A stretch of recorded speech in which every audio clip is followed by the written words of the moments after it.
Actualidad, cultura, política, música y espectáculos. Un sinfín de noticias. Con Mariela Boschi y Matías Canzoneta. Y ya estamos en comunicación con la doctora en Ciencias Biológicas, Laura Harburger. Ella es investigadora del CONICET. Vamos a hablar acerca de este descubrimiento que han hecho desde el CONICET, especialistas, junto a la Fundación Mundo Sano y el Instituto Oswaldo Cruz en Río de Janeiro. Porque en Argentina los primeros casos de dengue se registran, ¿no?, del año 1998, y desde ese momento se utilizaron insecticidas del grupo de los piretroides, espero haberlo dicho bien, sí, la permetrina en particular. Pero de un tiempo a esta parte, desde el año 2013, en Salvador Massa, Salta, se empieza a observar que la aplicación de estos insecticidas ya no producía un descenso significativo de la población del mosquito. Por eso queremos hablar acerca de esta investigación. Le damos la bienvenida, Laura, a Sin Fin. Mariela te saluda, ¿cómo estás? Hola, ¿qué tal, Mariela? Gusto. Bueno, muchas gracias. Primero, sabemos que no estás en Argentina, estás en medio de un congreso, así que muchísimas gracias por facilitarnos este encuentro con vos. Queríamos saber si es para preocuparse, porque campañas no hay, y encima no sabemos a cuánto se va a disparar el insecticida. ¿Qué pasa? ¿Sirven o no sirven los insecticidas que hoy tenemos en el mercado? Mira, en primer lugar, para llevar un poco de tranquilidad, el estudio que nosotros hicimos es un estudio puntual en 4 localidades del norte del país. Ajá. Es decir, no podemos extender estos resultados a todo el país. Sí, las localidades que nosotros estudiamos fue Orán y Tartagal en Salta, Clorinda en Formosa y Puerto Iguazú en Misiones. Y Sí. lo que nosotros estudiamos es cómo se comportaban los mosquitos frente al insecticida que aplican los municipios en las campañas de fumigación, pero no, por ejemplo, en el caso de los repelentes. Es decir, en este caso estamos hablando de insecticidas, no repelentes. O sea, el repelente de uso comercial que uno compra en farmacias, supermercados, etcétera, sigue funcionando perfectamente bien.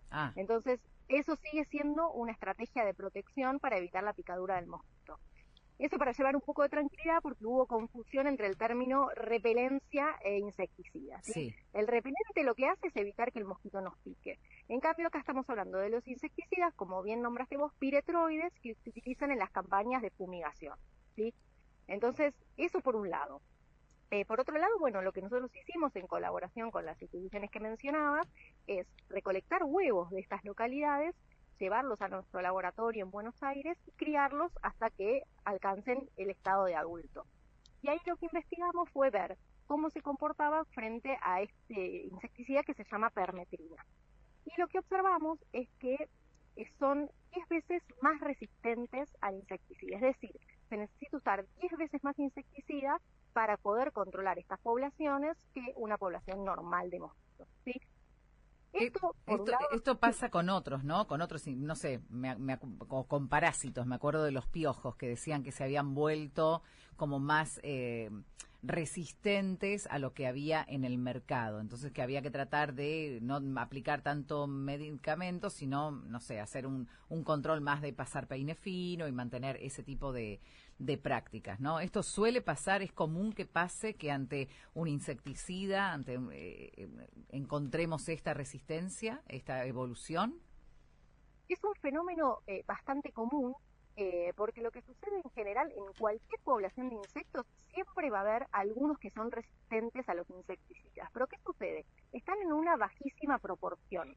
Entonces, cuando en general aplico un insecticida, funciona bien y los mato, ¿sí? Lo que sucede es que cuando uno aplica sucesivamente el insecticida, va matando a los insectos que son susceptibles y van sobreviviendo cada vez más los que son resistentes. Y esa resistencia se hereda a los hijos de esos insectos. Es decir, los insectos se reproducen y sus hijos también son resistentes. Entonces llega un momento que de tanta aplicación sucesiva del insecticida, la población que antes era susceptible aumenta la proporción de insectos resistentes. Claro, ya no quedan de los susceptibles, ya no quedan los débiles, quedan los más fuertes.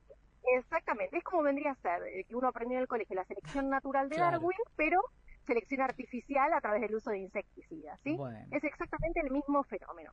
Entonces, como decís vos, es bastante común que aparezca en distintos grupos de insectos cuando se aplica el insecticida con mucha frecuencia.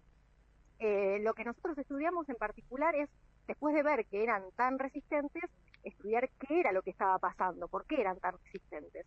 Y lo que encontramos es que tienen una mutación que los hace resistentes, es una mutación que es conocida, de hecho en mosquitos de México y de Brasil también se encontró la misma mutación, pero en la Argentina fue la primera vez que la detectamos nosotros.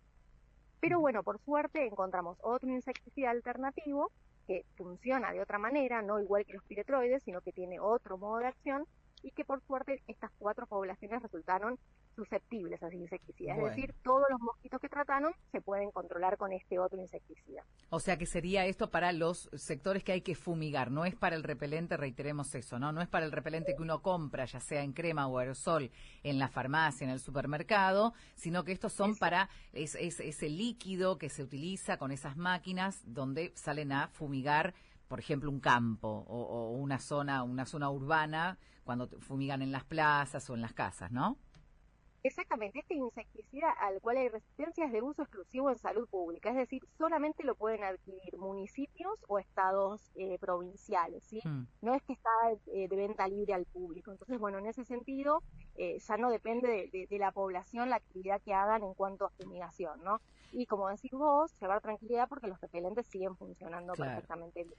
Para la campaña de este año, ¿qué vamos a necesitar?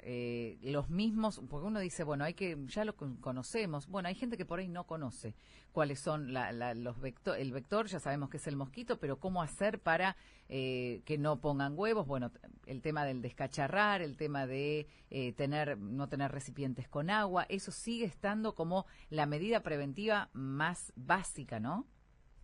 Sí, bueno, en cuanto a eso, como vos decís, hay que continuar con todo lo que es las campañas de control y de descacharrado, ¿sí? Nosotros sabemos que este es un mosquito que es domiciliario, siempre va a estar en la vivienda o en los alrededores de las viviendas. Entonces, depende mucho de nosotros que participemos tratando de eliminar todos los recipientes que puedan funcionar como posibles criaderos del mosquito, ¿sí? Es mucho más fácil controlarlo en esa etapa cuando es una larva que está en un recipiente, ya damos vuelta al recipiente y con eso es suficiente para poder eliminarlos.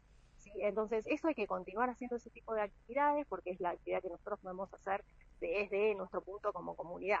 Y después, el uso de repelentes es fundamental para evitar la picadura del mosquito una vez que estamos en situación de epidemia y así no nos puede transmitir la enfermedad. Eso es lo que podemos hacer nosotros desde nuestro punto como comunidad para contribuir a estas campañas de control, ¿no? Y bueno, después los efectores de salud con la denuncia, porque yo tenía entendido que también se hacen como los mapas de la densidad. Entonces, si vos vas y, no sé, en una manzana hay 10 personas que se han contagiado dengue, bueno, ahí ya sabés que tenés que ir directamente a fumigar esa manzana, porque tenés como una incidencia mayor. Sí, siempre es importante reportar los casos porque justamente de lo que se trata en las campañas de control que están a cargo del Estado es que una vez que hay un caso, lo que hay que hacer es fumigar en las 8 manzanas que están alrededor de esa vivienda, porque es de donde se desplaza el mosquito.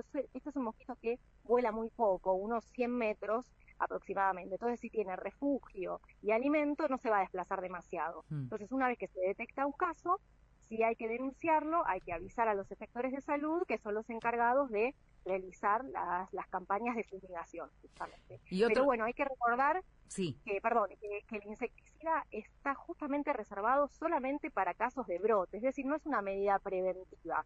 Nosotros tenemos que utilizar el insecticida cuando estamos en una situación de brote, si no, no tiene mucho sentido aplicarlo, ¿sí? Entonces, justamente por esto que conversamos de la resistencia, si nosotros estamos periódicamente aplicando el insecticida, esto va a volver a pasar. Claro. Entonces, solamente hay que reservarlo para situaciones donde hay un brote efectivo, ¿no? No, y aparte hay gente que dice, ¿y por qué no fumigan en las plazas? Lo que vos estás diciendo, quizás no está en las plazas, está en las casas. Bueno, eso es fundamental. No tiene ningún sentido fumigar en las plazas, ¿sí? Uno entiende que hay una molestia, que hay mosquitos que están en esa zona y entonces nos pueden picar y nos pueden perjudicar, pero es más que nada una molestia. No es el mosquito este que transmite la enfermedad. Este mosquito siempre va a estar en los alrededores de las viviendas, ¿sí? ¿Y cuál es la temporada? ¿Es el verano la temporada más tremenda del mosquito o tenemos que cuidarnos durante todo el año? ¿Cuáles son los meses de prevalencia donde ya tenemos que empezar a tener esa conciencia, los mosquiteros, el tema de el repelente en crema o en aerosol, cuidado con los lugares a donde vamos y el tema del descacharrar? Y bueno, todas las tareas de prevención hay que realizarlas durante todo el año, ¿sí? De hecho, hay algunas provincias de nuestro país que tienen casos todo el año, porque hay circulación viral todo el año. Entonces, todo lo que son las tareas de prevención hay que realizarlas durante todo el año, porque hay que recordar que este mosquito, una vez que pone los huevos, esos huevos pueden durar hasta un año. Es decir, huevos que se hayan puesto en esta temporada de verano, el verano que viene siguen siendo viables. Entonces, es fundamental continuar con ese tipo de actividades periódicamente, ¿sí? Eliminar todos aquellos recipientes que pueden acumular agua, cepillarlos también, porque los huevos quedan adheridos en las paredes de esos recipientes. Entonces es fundamental realizar todas las tareas de prevención durante todo el año, para que en la próxima temporada tratar de tener una población baja del mosquito hasta un punto que no alcancemos un nivel de transmisión de la enfermedad, ¿no? Porque la realidad es que si uno mira lo que ha pasado en los países vecinos, como por ejemplo en Bolivia, en Paraguay, en Brasil, una vez que se ha instalado el mosquito, ha llegado para quedarse. Claro. Es muy difícil de eliminar. Entonces tenemos que colaborar entre todos, desde nuestro punto y desde lo que podamos hacer cada uno de nosotros para tratar de bajar la población. Nosotros acá podemos hablar de que es, digamos, que llegó para quedarse en todo el país, o seguimos teniendo estas zonas del norte argentino como el lugar donde es endémico. Mira, en realidad lo que se está observando últimamente, y por eso esta última epidemia fue tan fuerte, es que el mosquito cada vez se va adaptando mejor a condiciones climáticas un poco más adversas o un poco más frías como las de el centro de nuestro país. De hecho, los veranos cada vez son más largos, entonces su extensión y distribución se está ampliando cada vez más. Y de hecho, la mayoría de los casos de este año se concentraron en las provincias del centro del país. ¿Y por qué pasa esto? Porque la realidad es que esta enfermedad, una vez que uno la cursa, dependiendo, ustedes saben que hay 4 serotipos diferentes. Sí. Si uno, por ejemplo, tiene dengue 1, adquiere inmunidad para ese dengue 1, ¿sí? O sea, que si me pica un mosquito que tiene dengue 1, yo no me vuelvo a enfermar y no manifiesto síntomas. ¿Y qué fue lo que pasó? Este año en particular, las poblaciones del norte de nuestro país han tenido muchos casos tanto de dengue 1 como de dengue 2. Entonces, puede ser que haya mosquitos que hayan picado y que hayan tenido el virus, pero no se manifiestan los síntomas porque las poblaciones del norte de nuestro país están inmunizados. En cambio, acá en el centro, en todo lo que son las provincias de Santa Fe, Buenos Aires, Córdoba, que son provincias muy pobladas, no habíamos tenido la enfermedad. Entonces, por eso la mayoría de los casos de dengue se concentraron en el centro del país. Y esto va a seguir sucediendo en la medida de que siga habiendo mosquitos circulando y un virus. Claro, claro. O sea que ya tenemos que aprender a convivir con él, no queda otra. Te hago una pregunta más desde lo técnico. ¿Cuánto tiempo llevó esta investigación con tus colegas de Brasil y del otro instituto? Estuvimos 3 años haciendo las investigaciones hasta que recolectamos los huevos, los criamos, pudimos hacer las evaluaciones y bueno, en Brasil tuvimos que enviar algunas muestras para que en Brasil observen las mutaciones que nosotros habíamos encontrado y confirmen esos resultados. Así que entre una cosa y otra, y bueno, además la publicación del manuscrito también lleva tiempo, sí. Así que tuvimos unos 3 años hasta que tuvimos los resultados y los pudimos publicar. No, esto para que se entienda, yo porque conozco un poquito cómo funciona, porque tengo amigos que son investigadores. La gente piensa que las cosas son de un día para el otro, ¿viste? Que es como soplar y hacer botellas. No, hay mucho trabajo detrás, hay mucho trabajo y es hermoso que esto después se pueda volcar a la realidad que nosotros necesitamos, que es, por ejemplo, ahora cambiar el tipo de insecticida que se usa para las fumigaciones, ¿no? Exacto, es fundamental. A nosotros nos da mucha satisfacción el tema de poder hacer algo que luego se traslade a la sociedad y que la sociedad pueda recibir un resultado de nuestras investigaciones, ¿no? También pasa mucho, nosotros hace mucho que estamos estudiando nuevas alternativas repelentes, como para tener repelentes de origen natural, pero bueno, hace más de 10 años que venimos con el tema y todavía no hemos podido lograr un producto que sea efectivo, porque justamente el desarrollo de los repelentes también es un proceso que lleva hasta más de 10 años, ¿no? Sí. Encontrar una molécula, probarla, que sea efectiva, que no sea tóxica para la piel. Entonces, es como vos decís, todos estos desarrollos llevan muchísimo tiempo. Te lo agradezco de corazón, Laura, a vos y a todos los investigadores. Bueno, muchas gracias por el interés en el trabajo. Ahí está. Y bueno, y que siga el Congreso. ¿Hasta cuándo te quedás?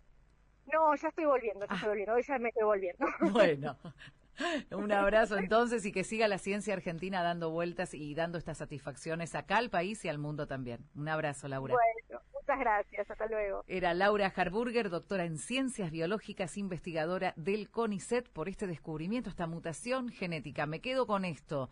Para resumidas cuentas, los repelentes que tenemos nosotros sirven, siguen sirviendo. Esto es para lo otro, para lo que son las fumigaciones. Hay que cambiar de insecticida para lo que son las grandes fumigaciones. Son esos productos que solo adquieren los municipios, las gobernaciones y nada más. Nosotros con nuestros repelentes deberemos seguir pasando por otro verano que seguramente va a estar lleno de mosquitos. Estás escuchando Sin Fin. Actualidad, cultura, política, música y espectáculos. Un sinfín de noticias.